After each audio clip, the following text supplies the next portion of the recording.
आज कहानी सुनी अनसुनी में सुनिए कहानी सीमाएं। इसे लिखा है मोहन राकेश जी ने। इतना बड़ा घर था, खाने पहनने और हर तरह की सुविधा थी। फिर भी उमा के जीवन में बहुत बड़ा अभाव था, जिसे कोई चीज नहीं भर सकती थी। उसे लगता था वह देखने में सुंदर नहीं है। वह जब भी शीशे के सामने खड़ी होती तो उसके मन में झुंझलाहट भर जाती। उसका मन होता कि उसकी नाक लंबी हो, गाल जरा हल्के हों, ठुड्डी आगे की ओर निकली हो और आंखें थोड़ा और बड़ी हों। परंतु अब यह परिवर्तन कैसे होता? उसे लगता कि उसके प्राण एक गलत शरीर में फंस गए हैं, जिससे निस्तार का कोई चारा नहीं है, और वह खींचकर शीशे के सामने से हट जाती। उसकी माँ हर रोज गीता का पाठ करती थी। वह बैठकर गीता सुना करती थी। कभी माँ कथा सुनने को जाती तो वह भी साथ चली जाती थी। रोज रोज पंडित की एक ही तरह की कथा होती थी। नाना प्रकार कर करके नारद जी कहते भय, हे राजन, पंडित जो कुछ सुनाता था उसमें उसकी जरा भी रुचि नहीं रहती थी। उसकी माँ कथा सुनते सुनते ऊँघने लगती थी। वह दरी पर बिखरे हुए फूलों को हाथ में लेकर मसलती रहती थी। घर में माँ ने ठाकुर जी की मूर्ति रखी थी, जिसकी दोनों समय आरती होती थी। उसके पिता रात को रोटी खाने के बाद 84 वैष्णवों की वार्ता में से कोई वार्ता सुनाया करते थे।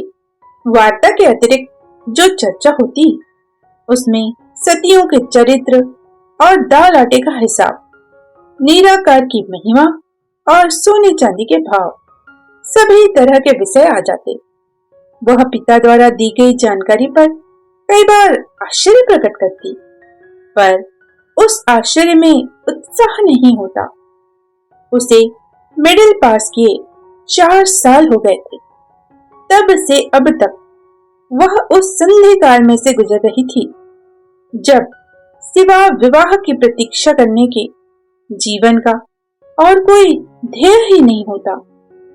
माता पिता जिस दिन भी विवाह कर दें, उस दिन उसे पत्नी बनकर दूसरे घर में चली जाना था।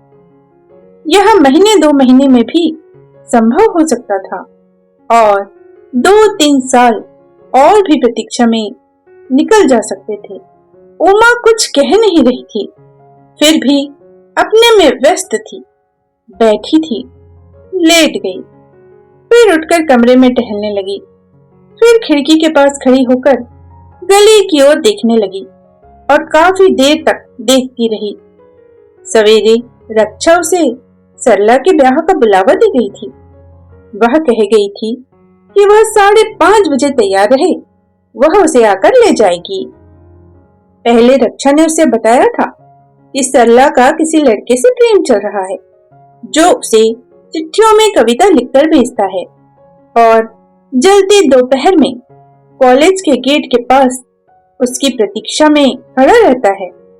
आज वह प्रेम फलीभूत होने जा रहा था। प्रेम, यह शब्द उसे गुदगुदा देता था। राधा और कृष्ण के प्रेम की चर्चा तो रोज ही घर में हुआ करती थी, परंतु उस दिव्य और अलौकिक प्रेम के बखान से वह विभोर नहीं होती थी। परंतु यह प्रेम, उसकी सहेली का किसी लड़के से प्रेम, यह और चीज थी। इस प्रेम की चर्चा होने पर मलमल के जामे सा हल्का आवरण स्नायुओं को छू लेता था। उम्मी, माँ खिड़की में उसके पास आकर खड़ी हो गई। उमा ने जरा चौंक कर माँ की ओर देखा। माँ ने पूछा, तुझे अभी तैयार नहीं होना है क्या? उसने कहा, अभी तैयार हो जाऊंगी, ऐसी क्या जल्दी है? और उमा की आंखें गली की ओर ही लगी रहीं। जाना है तो अब कपड़े बदल ले। माँ ने कहा, बता, कौन सी साड़ी निकाल दूं या फिर सूट पहनोगी? जो चाहे निकाल दो। उमा अन्मनस्क भाव से बोली। माँ ने कहा, तेरी अपनी कोई मर्जी नहीं है क्या? उसमें मर्जी क्या है माँ, जो निकाल दोगी पहन लूंगी। उसे अपने शरीर पर साड़ी और सूट दोनों में से कोई चीज अच्छी नहीं लगती थी। कीमती से कीमती कपड़े उसके अंगों को छूकर जैसे मुरझा जाते थे। रक्षा सवेरे साधारण खादी के कपड़े पहनकर आई थी, फिर भी बहुत सुंदर लग रही थी। उमा खिड़की से हटकर शीशे के सामने चली गई। मन में फिर वही झुंझलाहट उठी। आज वह इतने लोगों के बीच जाकर कैसी लगेगी? माँ ने सुबह मना कर दिया होता तो कितना अच्छा था। अब भी यदि वह रक्षा से ज्वर या सिरदर्द का बहाना कर दे तो? वह अपने मन की दुर्बलता को तरह तरह से सहारा दे रही थी। कभी चाहती कि रक्षा उसे लेने आना ही भूल जाए, कभी सोचती कि शायद यह सपना ही हो और आंख खुलने पर उसे लगे कि वह यूं ही डर रही थी। मगर सपना होता तो कहीं से टूटता या बदलता। सुबह से अब तक इतना एक तार सपना कैसे हो सकता था? माँ ने सफेद सॉटिन का सूट लाकर उसके हाथ में दे दिया। उमा ने उसे शरीर से लगाकर देखा। उसे अच्छा नहीं लगा, मगर उसका नया सूट वही था। उसने सोचा कि एक बार पहनकर देख ले, पहनने में क्या हर्ज है। सूट की फिटिंग बिल्कुल ठीक थी। उसे लगा कि उससे उसके अंगों का भद्दापन और व्यक्त हो आया है। यदि उसकी कमर कुछ पतली और नीचे का हिस्सा जरा भारी होता तो ठीक था। यदि उसकी होश में उसका पुनर्जन्म हो जाए और उसे रक्षा जैसा शरीर मिले तो वह सूट में कितनी अच्छी लगेगी। माँ वह लकड़ी का डिब्बा ले आई जो कभी उसकी फूफी ने उपहार में दिया था। उसमें पाउडर, क्रीम, लिपस्टिक और नेल पॉलिश कितनी ही चीजें थी। उसने उन्हें कई बार सूंघा तो था, पर अपने शरीर पर उनके प्रयोग की कल्पना नहीं की थी। उसने माँ की ओर देखा। माँ मुस्कुरा रही थी। उमा ने पूछा, यह किसके लिए लाई हो माँ? माँ बोली, तेरे लिए और किसके लिए, ब्याह वाले घर नहीं जाएगी। माँ, तो उसके लिए इन सब की क्या जरूरत है? वैसे जाना लोगों को बुरा लगेगा, घड़ी दो घड़ी की तो बात है। लाला जी ने देख लिया तो? वे देर से घर आएंगे, तू लौटकर साबुन से मुंह धो लेना। परंतु माँ, उसके मन का परंतु नहीं निकला। वह मना भी नहीं कर सकी। उसकी इच्छा न हो ऐसी बात नहीं थी, पर मन में आशंका भी थी। वह उन चीजों को अनिश्चित सी देखती रही। माँ दूसरे कमरे में चली गई। लिपस्टिक उसने होठों के पास रखकर देखी। फिर मन हुआ कि हल्का सा रंग चढ़ाकर देख ले। चाहेगी तो पल भर में तौलिए से पोंछ देगी। ज्यों ज्यों होठों का रंग बदलने लगा, उसके मन की उत्सुकता बढ़ने लगी। तौलिए से होंठ छिपाए हुए वह जाकर खिड़की के किवाड़ बंद कर आई। फिर शीशे के सामने आकर वह तौलिए से होठों को रगड़ने लगी। उससे रंग कुछ फीका तो हो गया, पर पूरी तरह नहीं उतरा। फिर तौलिया रखकर उसने पाउडर की डिबिया उठा ली। मन ने प्रेरणा दी कि तौलिया है, पानी है, 1 मिनट में चेहरा साफ हो सकता है। और वह पफ से चेहरे पर पाउडर लगाने लगी। पफ रखकर जब उसने चेहरे को हाथ से मलना आरंभ किया, तभी सीढ़ियों पर पैरों की खटखट सुनाई दी। इससे पहले कि वह तौलिए में मुंह छिपा पाती, रक्षा दरवाजा खोलकर कमरे में आ गई। उमा के लिए अपना आप भारी हो गया। रक्षा ने मुस्कुराकर पूछा, तैयार हो गई परी रानी? परी रानी शब्द उमा को खटक गया। उसे लगा कि उस शब्द में चुभती हुई चोट है। 5:30 बज गए? उसने कुंठित स्वर में पूछा। रक्षा ने कहा, नहीं, अभी 10-12 मिनट बाकी हैं। मैं समझ रही थी कि अभी 5 भी नहीं बजे।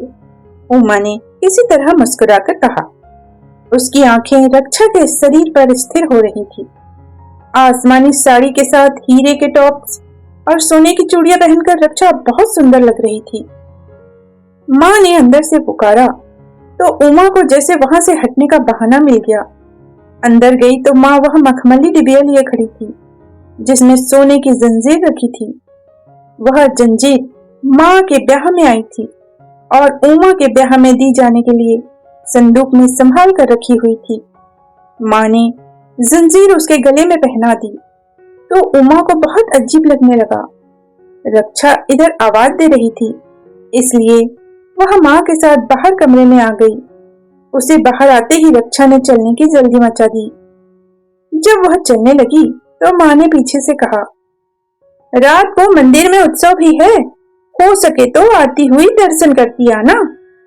सीढ़ियों से उतरकर रक्षा बहुत जल्दी इधर उधर लोगों से उलझ गई। वह यहाँ से वहां जाती, वहां से उसके पास और उसके पास से किसी और के पास। उमा सोफे के एक कोने में सिमट कर बैठी रही। जब उसकी रक्षा से आंख मिल जाती तो रक्षा मुस्कुराकर उसे उत्साहित कर देती। जब रक्षा दूर हो जाती तो उमा बहुत अकेली पड़ने लगती। वह बत्तियों से जगमगाता हुआ घर उसके लिए बहुत पराया था। वहां फैली हुई महक अपनी दीवारों की गंध से बहुत भिन्न थी। खामोश अकेलेपन के स्थान पर चारों ओर खिलखिलाता हुआ शोर सुनाई दे रहा था। वह एक प्रवाह था जिसमें निरंतर लहरें उठ रही थी, पर वह लहरों में लहर नहीं, एक तिनके की तरह थी, अकेली और एक ओर हटी हुई। रक्षा कुछ और लड़कियों को लिए हुए बाहर से आई और उसने उन्हें उसका परिचय दिया। यह हमारी उमा रानी है, तुम लोगों की तरह चंट नहीं है, बहुत ही सीधी लड़की है। उमा को इस तरह अपना परिचय दिया जाना अच्छा नहीं लगा, फिर भी वह मुस्कुरा दी। रक्षा दूसरी लड़कियों का परिचय कराने लगी। यह कांता है, इंटर में पढ़ती है, अभी अभी इसने कॉलेज के नाटक में जूलियट का अभिनय किया था, बहुत अच्छा अभिनय रहा। यह कंचन है, आजकल कला भवन में नृत्य सीख रही है। और यह है मनोरमा, यह कॉलेज के किसी भी लड़के को मात दे सकती है। परिचय पाकर उमा अपने को उनसे और भी दूर अनुभव करने लगी। उन सबके पास करने के लिए अपनी बातें थी। वह उस दिन वह बात आदि संकेतों से वे बरबस हंस देती। उमा के विचार कभी फर्श पर अटक जाते, कभी छत से टकराने लगते और कभी सूट पर आकर सिमट जाते। रक्षा कांता को एक फोटो दिखा रही थी और कह रही थी कि इस लड़के से ललिता की शादी हो रही है। अच्छी लॉटरी है, कांता तस्वीर हाथ में लेकर बोली। एक दिन की भी जान पहचान नहीं और कल को ये पतिदेव होंगे और ललिता जी हमारे वे, ऐसा कहकर इनकी बातें करेगी। धन्य है पतिदेव। कांता की बात पर और सबके साथ उमा भी हंसती, पर वह बेमतलब की हंसी थी। उसे हंसने के लिए आंतरिक गुदगुदी का जरा भी अनुभव नहीं हुआ था। उसके स्नायु जैसे जकड़ गए थे, खुलना चाहते थे लेकिन खुल नहीं पा रहे थे। बात में से बात निकल रही थी, कभी कोई बात स्पष्ट कही जाती और कभी सांकेतिक भाषा में। सहसा बात बीच में ही छोड़कर रक्षा एक नव युवक को लक्षित करके बोली, आइए भाई साहब, लाए हैं आप हमारी चीज। नवयुवक पास आता हुआ बोला, भाई माफ कर दो, तुम्हारी चीज मुझसे गुम हो गई। हाँ, गुम हो गई? साथ आप नहीं गुम हो गए? रक्षा हृष्टता के साथ बोली। नवयुवक ने कहा, अपना भी क्या पता है, इंसान को गुम होते देर थोड़ी ही लगती है। नवयुवक लंबा और दुबला पतला था और देखने में काफी अच्छा लग रहा था। उमा ने एक नजर देखकर आंखें हटा ली। अभी आप सुन रहे थे कहानी सीमाएं। इसी तरह की कहानी सुनने के लिए कहानी सुनी अनसुनी के साथ बने रहिएगा। फिर मिलते हैं एक नई कहानी के साथ। जय हिंद, जय भारत।